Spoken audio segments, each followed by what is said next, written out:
true. Nervous. Very, very dreadfully nervous I had been, and am. But why will you say that I am mad? The disease had sharpened my senses, not destroyed, not dulled them. Above all was the sense of hearing acute. I heard all things in heaven and in the earth. I heard many things in hell. How then am I mad? Hearken and observe how healthily, how calmly I can tell you the whole story. It is impossible to say how first the idea entered my brain, but once conceived, it haunted me day and night. Object there was none. Passion there was none. I loved the old man. He had never wronged me. He had never given me insult. For his gold I had no desire. I think it was his eye. Yes, it was this. One of his eyes resembled that of a vulture. A pale blue eye with a film over it. Whenever it fell upon me, my blood ran cold, and so by degrees, very gradually, I made up my mind to take the life of the old man, and thus rid myself of the eye forever. Now at this point, you fancy me mad. Madmen know nothing, but you should have seen me. You should have seen how wisely I proceeded, with what caution, with what foresight, with what dissimulation I went to work. I was never kinder to the old man than during the whole week before I killed him, and every night about midnight I turned the latch of his door and opened it, oh so gently. And then, when I had made an opening sufficient for my head, I put in the dark lantern, all closed so that no light shone out, and then I thrust in my head. Oh, you would have laughed to see how cunningly I thrust in. I moved it slowly, very, very slowly, so that I might not disturb the old man's sleep. It took me an hour to place my whole head within the opening so far that I could see him lay upon his bed. Ha! Would a madman have been so wise to this? And then, when my head was well in the room, I undid the lantern cautiously, oh so cautiously, for the hinges creaked. I undid it just so much that a single thin ray fell upon the vulture eye. And this I did for 7 long nights. Every night, just at midnight, but I found the eye was always closed, so it was impossible to do the work, for it was not the old man who vexed me, but his evil eye. And every morning when the day broke, I went boldly into the chamber, and spoke courageously to him, calling him by name in a hearty tone, and inquiring how he had passed the night. So you see, he would have been very profound, old man. Indeed, to see that every night, just at 12, I looked in upon him while he slept. Upon the 8th night, I was more than usually cautious in opening the door. A watch's minute hand moves more quickly than did mine. Never before that night had I felt the extent of my own powers, my own sagacity. I could scarcely contain my feelings of triumph. To think that there I was, opening the door, little by little, and he did not even to dream of my secret deeds or thoughts. I fairly chuckled at the idea, and perhaps he heard me, for he moved on the bed suddenly, as if startled.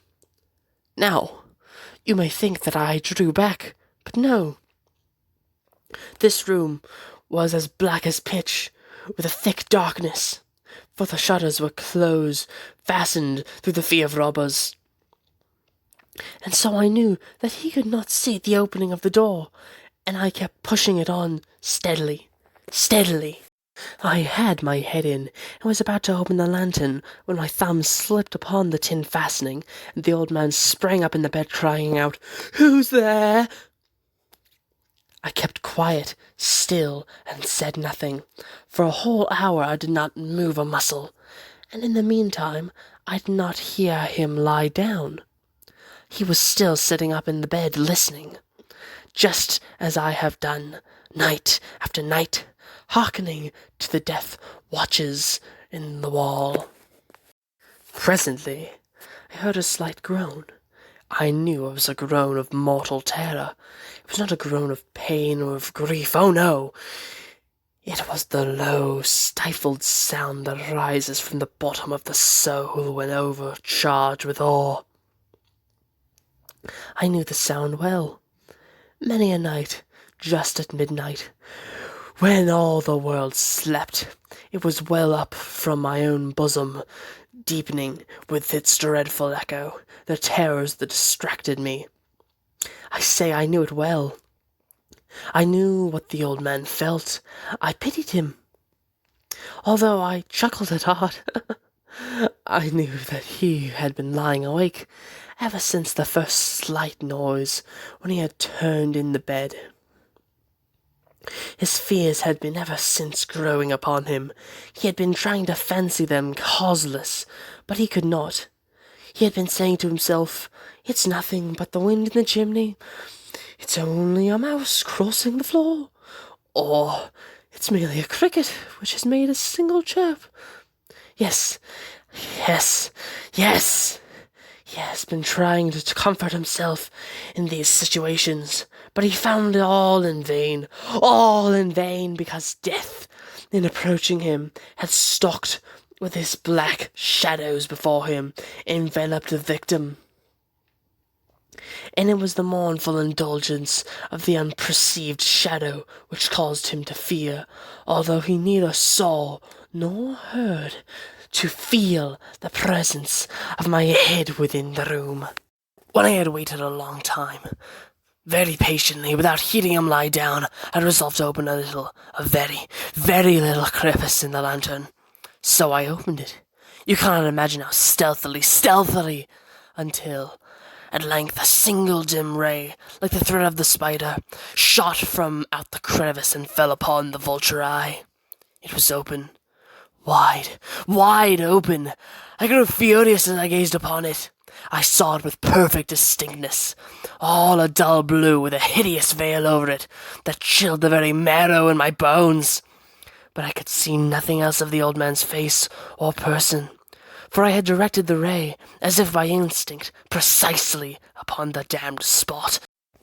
And now, have I not told you that what you mistake for madness is but over-acuteness of the senses? Now I say there came to my ears a low, dull, quick sound, such as a watch makes when developed in cotton. I knew that sound too well. It was the beating of the old man's heart. It increased my fury, as the beating of a drum stimulates a soldier to courage. But even yet, I refrained and kept still. I barely breathed. I held the lantern motionless. I tried how steadily I could maintain the ray upon the eye. Meantime, the hellish tattoo of the heart increased. It grew quicker and quicker, and louder every instant. The old man's terror must have been extreme. It grew louder, I say louder, every moment. Do you know me well? I have told you that I am nervous. I am. And now, at the dead hour of the night, amid the dreadful silence of that old house, so strange a noise as this excited me to uncontrollable terror. Yet, for some minutes longer, I refrained and stood still. But the beating grew louder. I thought the heart must burst. And now a new anxiety seized me. The sound would be heard by a neighbor. The old man's hour had come. With a loud yell, I threw the lantern and leaped into the room. He shrieked once only. In an instant, I dragged him to the floor and pulled the heavy bed over him. I smiled gaily to find the deed so far done. But for many minutes, the heart beat on with muffled sound. This, however, did not vex me. It would not be heard through the wall. At length it ceased. The old man was dead. I moved the bed and examined the corpse. Yes, he was stone dead. I placed my hand upon the heart and held it there many minutes. There was no pulsation. He was stone dead. His eye would trouble me no more. If you still think me mad, you should think so no longer, when I describe the wise precautions I took in the concealment of the body. The night waned and I worked hastily but in silence. First I dismembered the corpse. I cut off the head and arms and the legs. Then I took up 3 planks from the flooring of the chamber, and deposited all between the scantlings. I replaced the boards so cleverly, so cunningly, that no human eye, not even his, could have detected anything wrong. There was nothing to wash out, no stain of any kind, no blood spot whatever. I had been so weary that night, a tub had cut it all. Ha ha ha ha! When I had made an end to these labours, it was 4 o'clock, still dark as midnight. As the bell sounded the hour, there came a knocking at the street door. I went down to open it with a light heart, for what had I now to fear? There entered 3 men, who introduced themselves with perfect suavity as officers of the police. A shriek had been heard by a neighbour during the night. Suspicion of foul play had been aroused. Information had been lodged at the police office, and they, the officers, had been deputied to search the premises. I smiled, for what had I to fear? I bade the gentleman welcome. The shriek, I said, was my own in a dream. The old man, I mentioned, was absent in the country. I took my visitors all over the house. I bade them search well. I led them, at length, to his chamber. I showed them his treasures, secure, undisturbed. In the enthusiasm of my confidence, I brought the chairs into the room, and desired them here to rest their fatigues, while I myself, in the wild audacity of my perfect triumph, placed my own seat upon the very spot beneath which reposed the corpse of the victim. The officers were satisfied. My manner had convinced them.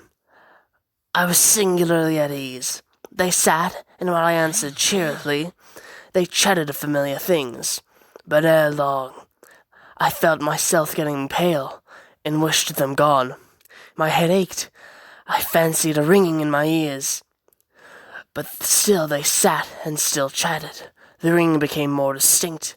It continued and became more distinct.